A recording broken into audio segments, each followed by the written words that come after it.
여러분 안녕하십니까? 신앙생활 하랴 사회생활 하랴 얼마나 수고가 많으십니까? 저는 충남 인성교육원 인성지도사 김한용 시문입니다. 요즘 인성 많이 들어보셨죠? 또 인성이 무엇보다도 중요하다고 말들을 많이 하십니다. 왜 인성이 중요한가?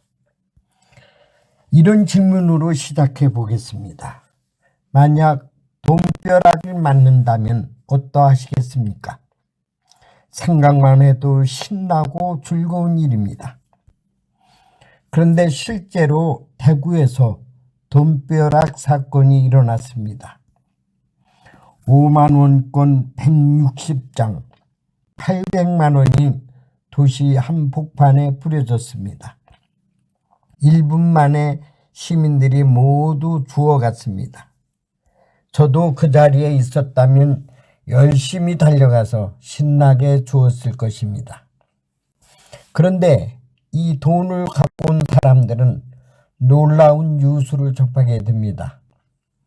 이 돈의 주인이 70이 넘은 어르신이고 정신질환을 앓고 있는 손자를 위해 폐지와 고물을 팔아 모은 돈이라는 것입니다. 이 사연이 보도되면서 경찰서에는 금세 300만 원이 회수되었습니다. 그러나 500만 원은 돌아오지 않고 있었습니다. 그런데 한 독지가가 돌아오지 않는 돈에도 분명한 사유가 있을 겁니다 라는 말을 남기고 이름 없이 봉투 하나를 건넸는데 5만원권 100장 500만 원이었습니다. 결국 한 청년이 길거리에 뿌린 800만 원은 모두 주인한테 돌아갔습니다. 참 아름다운 모습입니다. 삶에 있어서 우리는 중요한 선택을 해야 할 때가 있습니다. 돈벼락을 맞는 이 같은 일은 특별한 경우지만 할머니의 짐을 도와드릴까 말까 혹은 엘리베이터에서 만난 사람에게 인사를 해야 되나 말아야 되나, 이것은 인성의 그릇, 인성의 크기, 인성의 수준에 따라 나타나는데 내 몸속에 준비되어 있는 인성의 그릇이나 크기, 수준에 따라 나도 모르게 즉시 행동으로 옮겨지는 것을 인성이라 말합니다. 우리는 이 행실을 보고 그 사람이 인간성을 평가하게 되는데, 그 사람 법 없어도 잘 살아. 저 사람은 다 좋은데 술만 먹으면 개차반여. 그 인간 말도 꺼내지 말게 순 악질 중에 악질, 이렇게 말하며 상대할 사람과 상대하지 못할 사람으로 정합니다. 예화 하나 말씀드리겠습니다. 비가 오고 폭풍이 부는 늦은 밤, 노 부부가 지방의 작은 호텔을 찾았습니다. 호텔은 이미 10,000원이어서 방이 없었습니다. 노 부부는 난감한 표정으로 어찌할 바를 몰라 당황하고 있었는데, 그때 호텔에서 근무하는 조지 볼트라는 종업원이 날씨가 사나운데 연로하신 어른들께서 고생하시게 되어 죄송합니다. 괜찮으시다면 제 방에서 하룻밤 주무시면 어떠시겠습니까? 노 부부는 조금은 망설였지만 방을 구할 수가 없어 그의 방에서 하룻밤을 머물렀습니다. 다음 날 아침 너무나 고마워서 호텔료의 3배를 지불하며 고맙다는 인사를 하였더니 그 종업원은 아닙니다. 그 방은 호텔방이 아니기 때문에 돈을 받을 수 없습니다.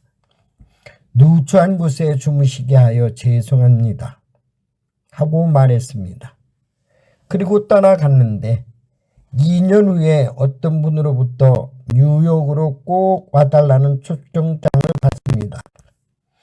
거기에 도착해보니 웅장한 건물 앞에 그때의 노 부부가 그를 반기면서 이것이 당신에게 맡길 호텔 건물이요.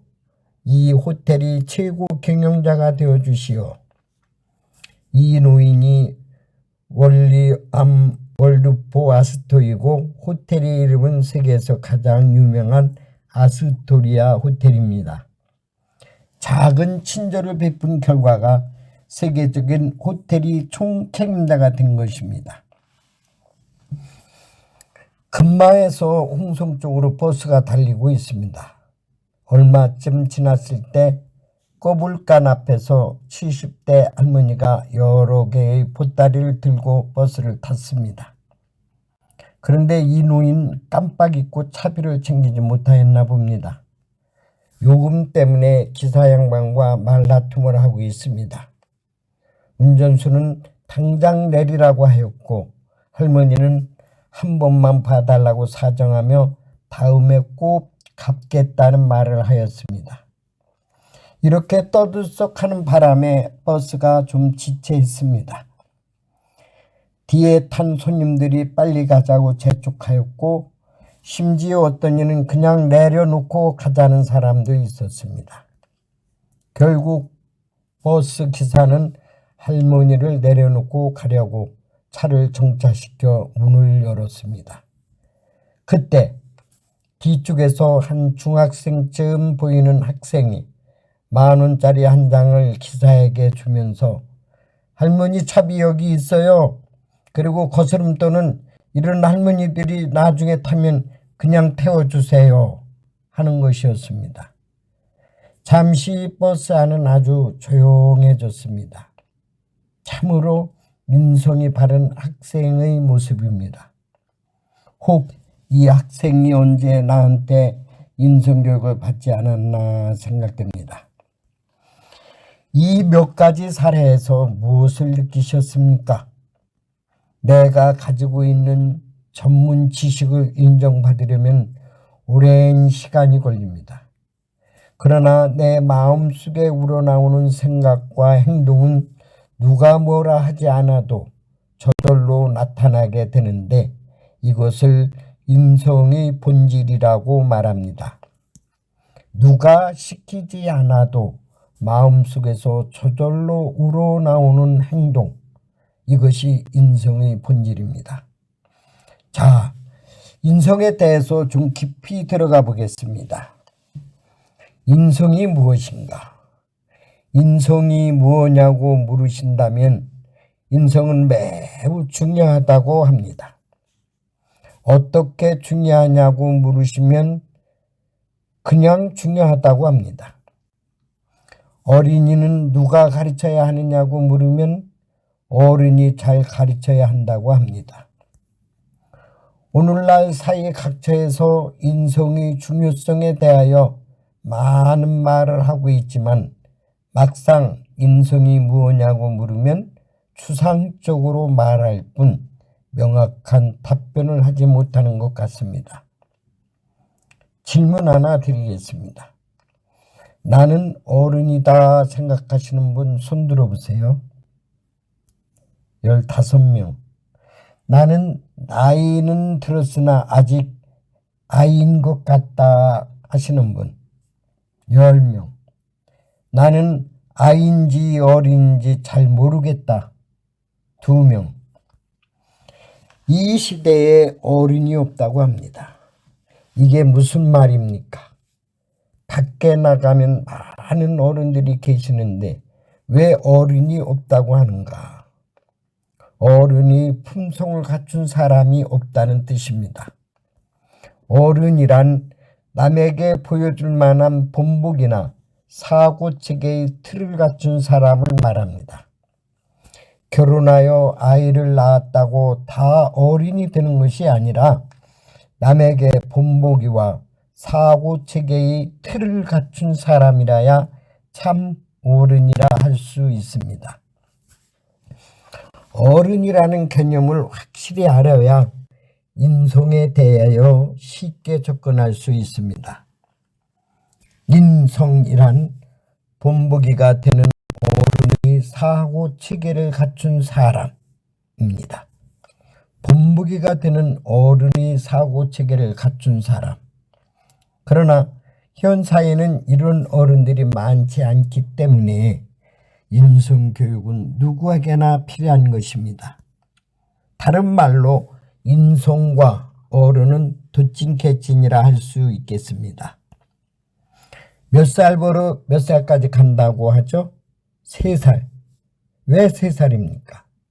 태어나서 2년이 된 아이를 3살이라고 하는데 이 3살이 되면 엄마와 나는 별개의 사람이구나 하는 것을 처음 느끼게 되고 거울을 보면 저게 나로구나 하며 좋아합니다.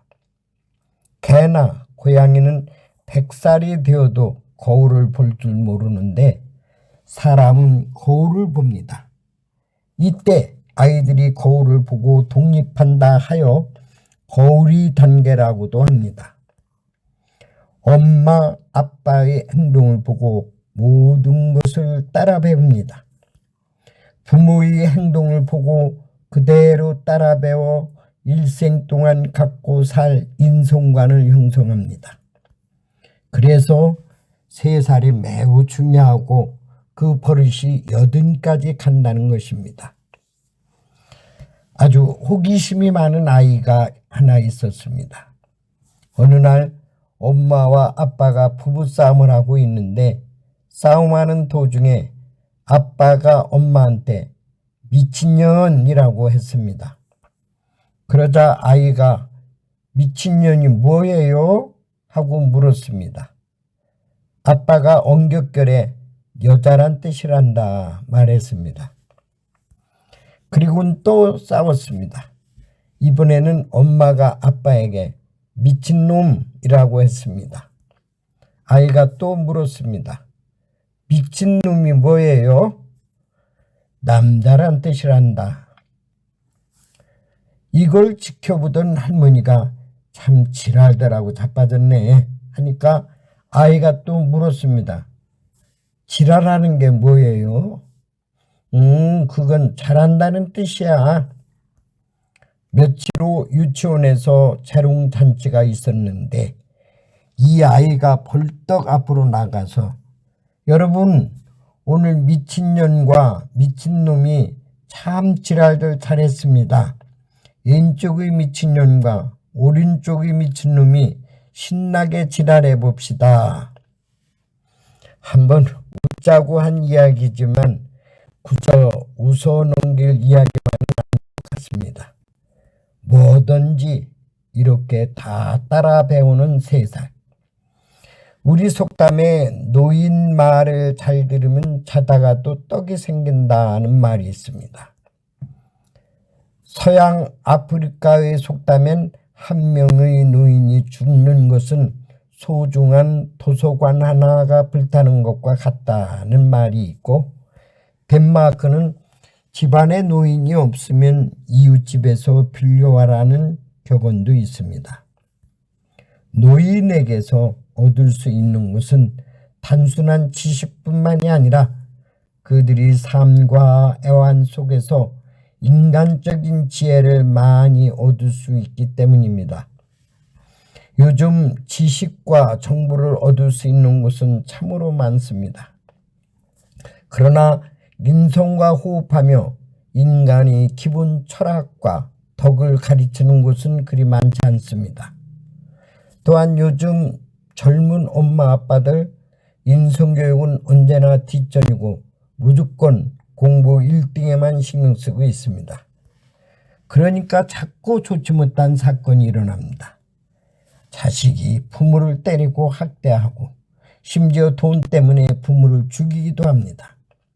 유산 갖고 형제들끼리 서로 다투고 소송도 하고요. 평생 원수처럼 의절하며 사는 사람도 있습니다. 뉴스 보기가 너무 민망스럽습니다. 부모님 모시는 걸 서로 떠밀고 회피하며 어떤 조건을 내세웁니다. 우리나라 최고의 재벌들 대부분 이권 다툼으로 형제들과 등지고 삽니다. 출세 위주로만 자녀를 키우다 보니 조금만 어려우면 참지 못하고 폭발해 버립니다. 이런 질문 하나 더 드리겠습니다. 나는 누구의 것일까? 당연 내 거지 누구 거야 하시겠지만 꼭 내 것만이 아닐 수도 있다는 것입니다. 왜 그런가? 내가 나를 보는 시간은 하루 중 얼마 될까요? 잠자는 시간 빼고 거울 보고 화장하고 옷 갈아입는 시간 몽땅 합쳐도 1시간밖에는 안 됩니다. 그러나 남이 나를 보는 시간은 잠드는 시간 빼고 화장실 가는 시간 빼고는 하루 종일 나를 봅니다. 이렇게 생각하니 아리송하지요? 결국 나의 존재는 나 자신보다는 남을 위해 탄생했다 해도 과언이 아닐 것입니다. 남이 밥을 주나 옷을 주나 내 것 가지고 내가 산다는데 하며 큰 소리는 치지만 남이 없으면 나는 아무것도 아닙니다. 살 가치가 없고 혼자서는 도저히 살 수도 없는 존재이기도 합니다. 그럼 나를 볼 때 아니면 내가 다른 사람을 처음 볼 때 그 사람이 첫 인상을 보게 되는데요. 이 첫 인상이 굉장히 중요한 마력을 갖고 있습니다. 이것을 첫 인상 초두 효과라고 하는데 초기 정보가 나중에 보는 정보보다 훨씬 크게 작용한다는 뜻입니다. 대개 첫 인상을 정하는 데는 단 2, 3초밖에 안 걸리고 길어야 7초라고 하는데요. 첫 인상이 다시 고쳐지기까지는 40시간 이상 만나고 노력해야 수정이 된답니다. 초도 효과는 여기서 끝나는 게 아니라 다시 맥락 효과로 이어집니다.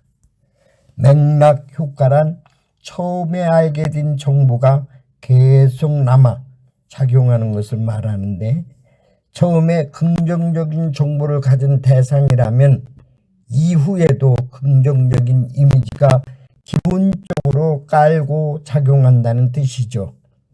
예를 들어 내가 어디 갔는데 첫 인상이 굉장히 좋은 사람을 만났어. 근데 어떤 사람이 그 사람에 대하여 흉을 봐. 나는 뭐라고 생각하느냐 하면 에이 아니야. 그 사람 그런 사람이 아니야. 무슨 특별한 사정이 있었겠지. 이렇게 그를 감싸려고 합니다. 그러나 첫 인상을 좋지 않게 보았다면 아, 그 사람 좀 그렇더라. 얼굴을 보니 그렇게 씌어 있었어 하고 인정해 버립니다.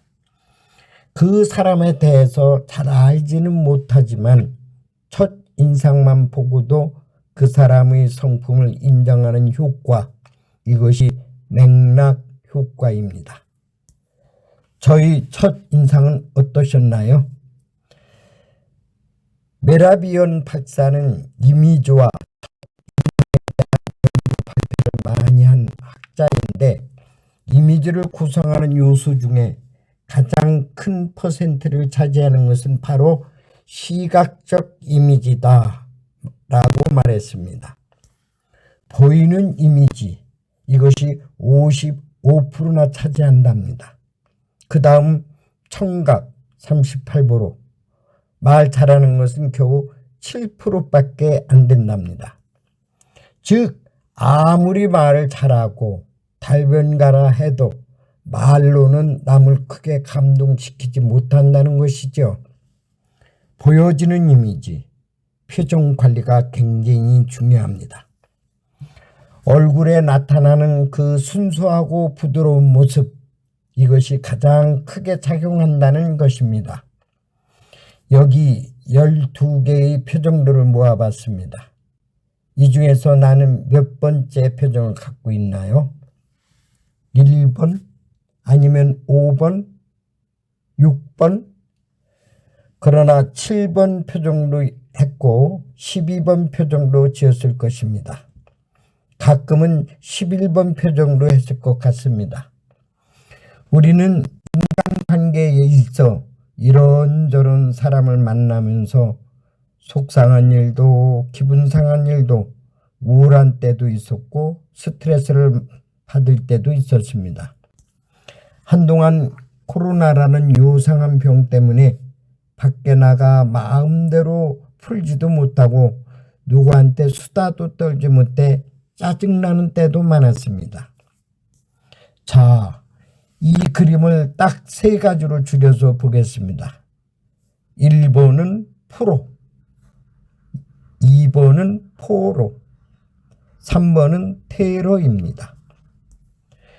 프로의 성향을 가진 사람, 늘 긍정적이고 너그러우며 즐겁습니다.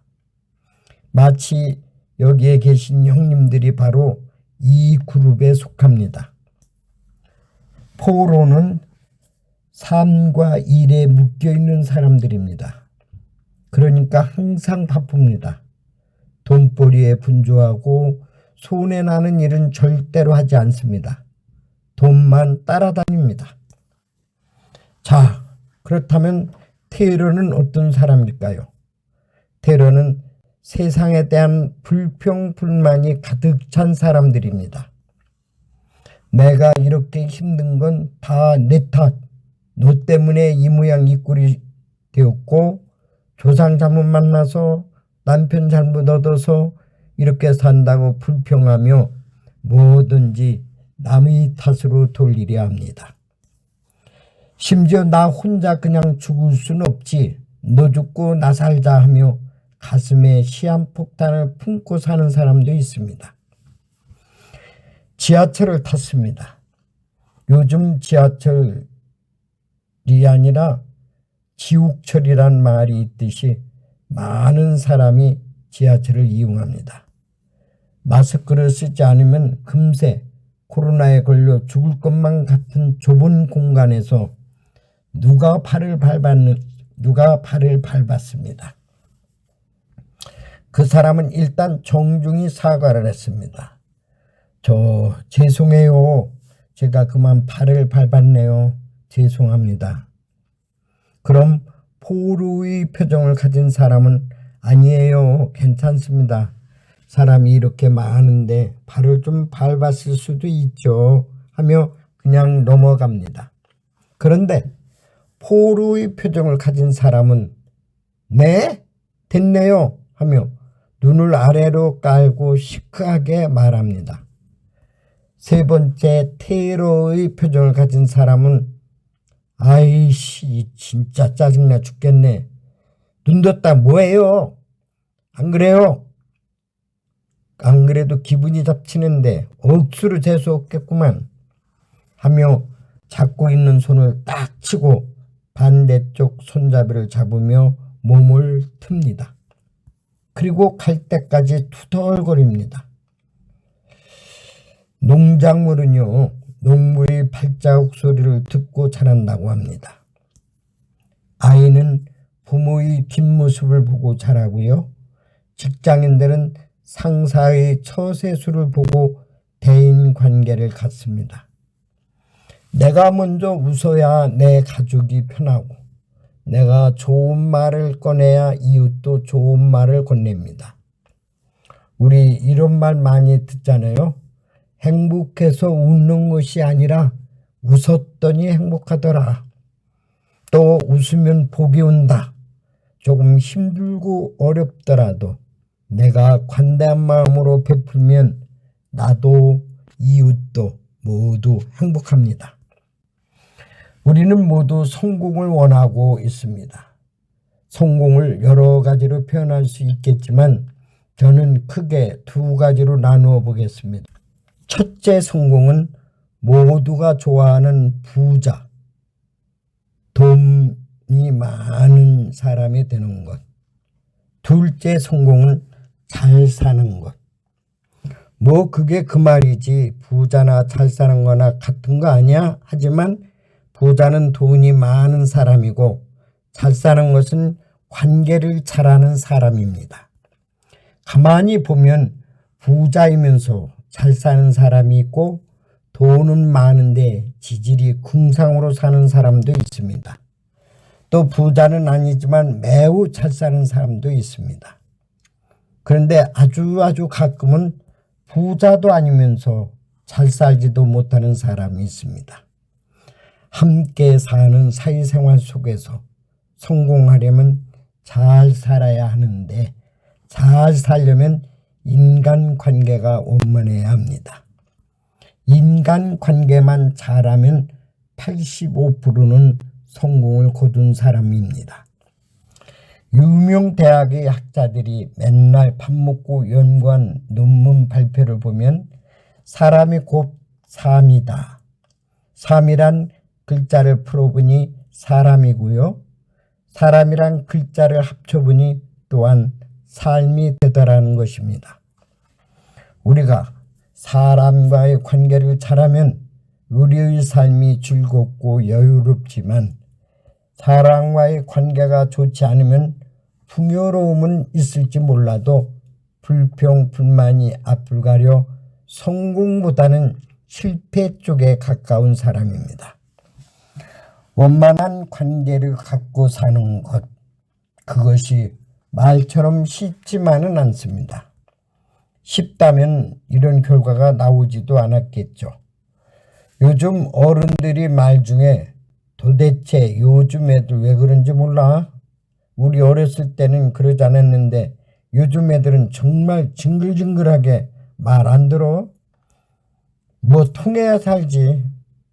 또 애들 쪽에서는 어른들을 보고 정말 우리 엄마 맞아?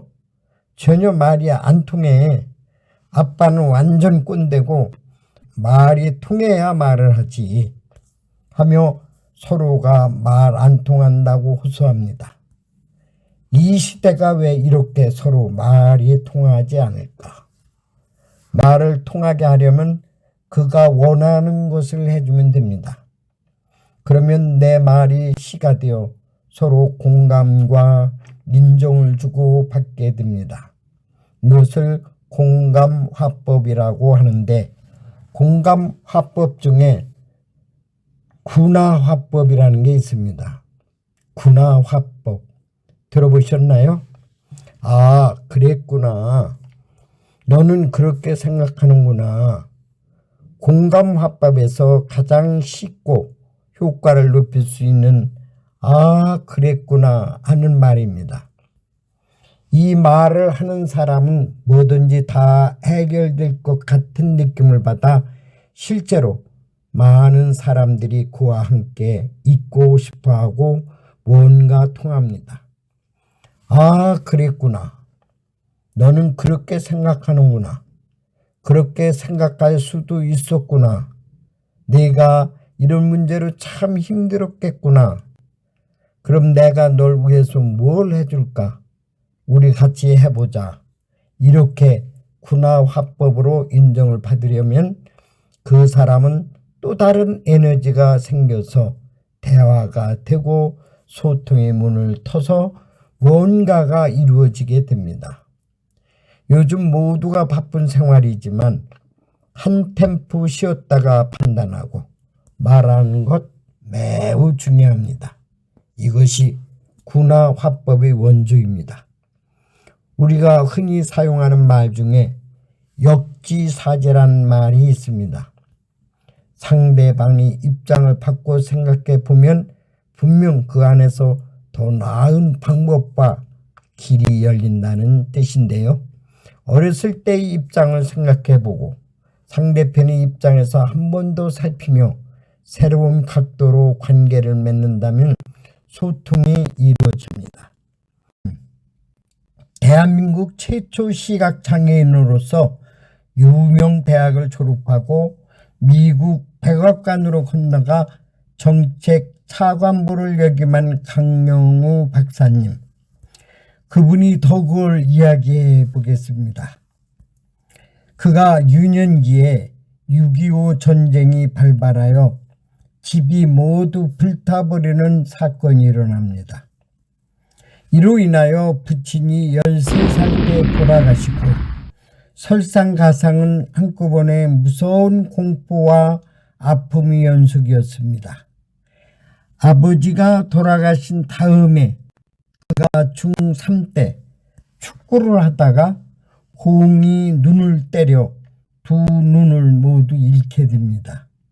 평생 맹인으로 살아야 하는 비극을 맞습니다. 또한 아들에게 큰 희망을 두고 살았던 어머니마저 그 충격으로 쓰러져 돌아가십니다.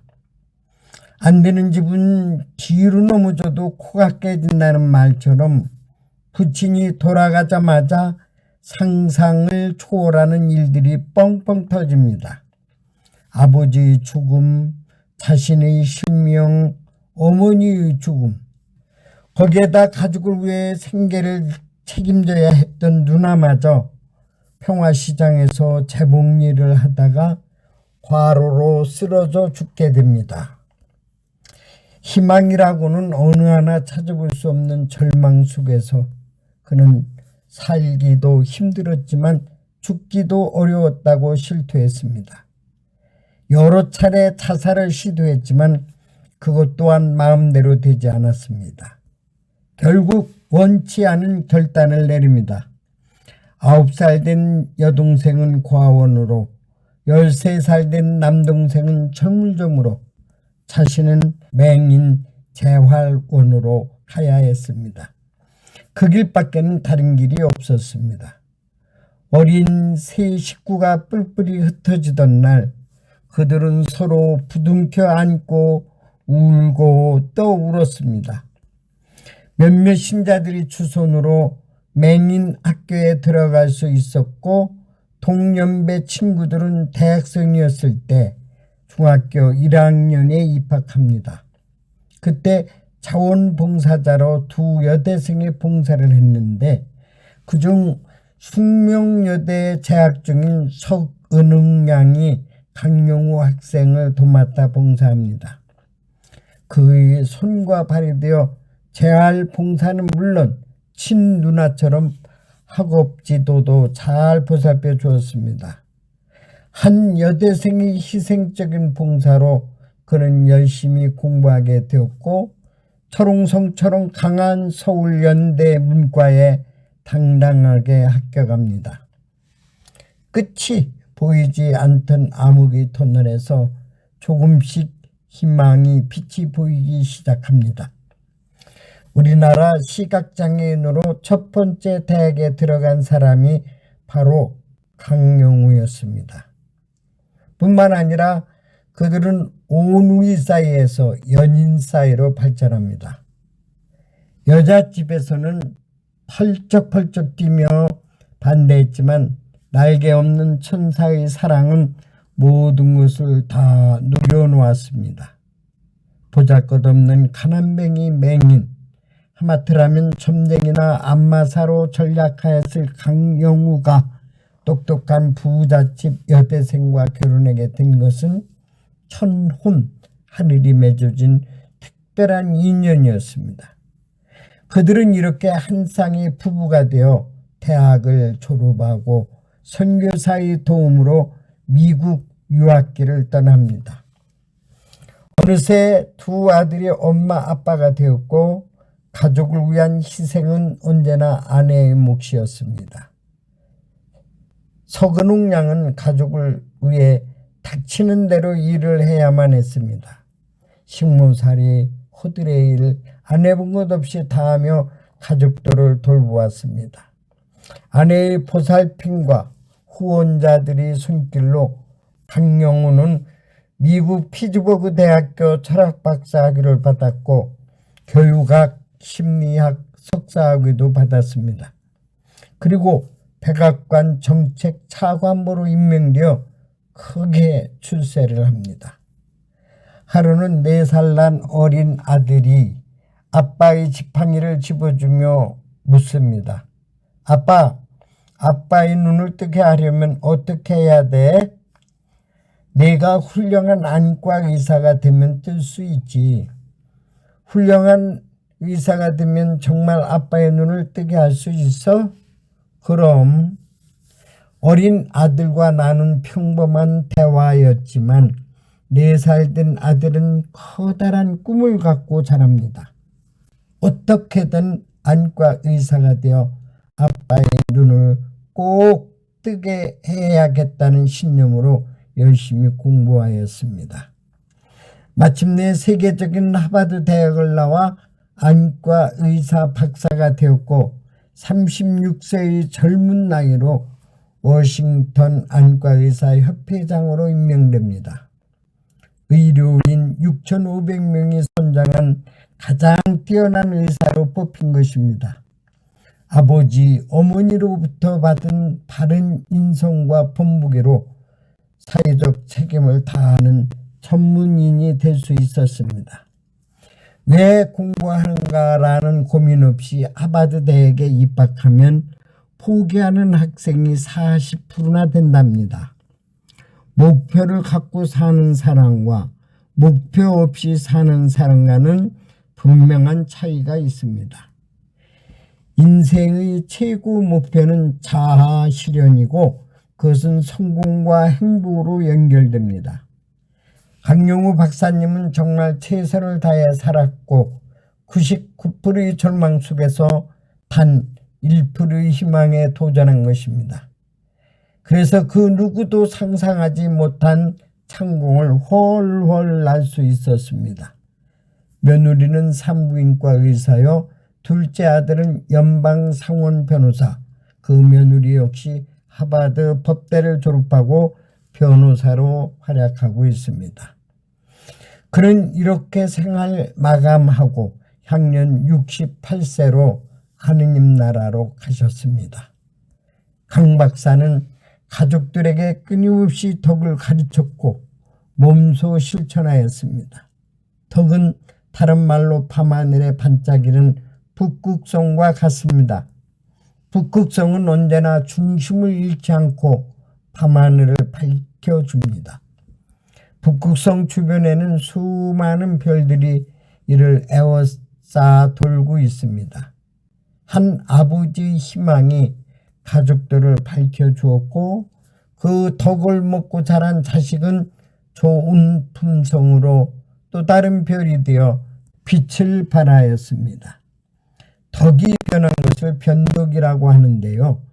우리말에 변덕핀다는 말이 있죠. 덕이 변했다는 뜻입니다.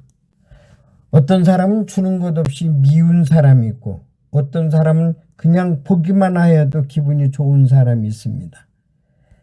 그런 사람은 그 덕을 보고 주위 사람들이 몰려듭니다. 덕담, 덕택, 덕분이란 바로 이런 사람을 두고 하는 말입니다. 또한 부덕한 소치라는 말이 있습니다. 부덕이란 중심이 없는 사람을 뜻합니다. 부모가 덕이 많으면 그것을 보고 자란 자녀도 덕망 높은 사람이 될 것이고 부모가 부덕하면 그 후세도 갈팡질팡하다가 결국 실패의 삶을 살고 말 것입니다. 한평생 덕을 실천하고 가르치신 어머니들이 많습니다. 먼저 우리를 낳아주시고 길러주신 우리들의 어머니가 바로 그러하셨습니다. 그 어려웠던 시절 우리 부모님들은 정말 자식을 위해 모든 것을 다 바쳤습니다. 오늘은 안중근 의사의 어머니 조마리아 여사님이 편지를 소개할까 합니다. 일제 침략의 원흉인 이토 히로부미를 처단하고 사형 선고를 당하는 아들에게 마지막으로 보낸 어머니 편지입니다. 어른이 무엇인가 잠시 묵상하면서 들어주시길 바랍니다. 장한 아들 보아라. 내가 어미보다 먼저 죽는 것을 불효라고 생각한다면 이 어미는 웃음거리가 될 것이다. 너희 죽음은 한 사람의 것이 아니라 조선인 전체의 공분을 짊어진 것이다. 네가 항소를 한다면 그것은 일제의 목숨을 구걸하는 것이다. 나라를 위해 땀만 먹지 말고 죽으라. 대의를 위해 죽는 것이 어미에 대한 효도다. 아마도 이 편지는 어미가 마지막으로 쓰는 편지가 될 것이다. 내 수의를 지어 보내니 이 옷을 입고 죽어라. 잘 가거라. 어미는 현세에서 재해되길 기대치 않으니 다음 세상에서 선량한 천주의 아들로 만나자. 여러분, 정말 눈물 나는 편지입니다. 사형당하기 직전 어머니가 주는 사랑의 편지는 안중근 개인이 아니라 나라와 민족을 위한 어른의 참모습이었습니다. 덕은 다른 말로 어른 정신입니다. 자, 마무리하겠습니다. 어른이 본보기는 사회의 등불과 같습니다. 어떤 위인전이나 사례에서 배운 지식도 우리 할머니, 할아버지들로부터 받은 본보기만한 효과는 내지 못한다고 합니다. 여기에 계신 요셉배 형님들, 어른으로서의 본보기를 잘 실천하여 이 지역사회를 더욱 밝게 비추는 등불이 되셨으면 합니다. 오늘 끝까지 잘 들어주셔서 대단히 고맙습니다. 건강한 모습으로 다시 만난 날을 고대하겠습니다. 감사합니다.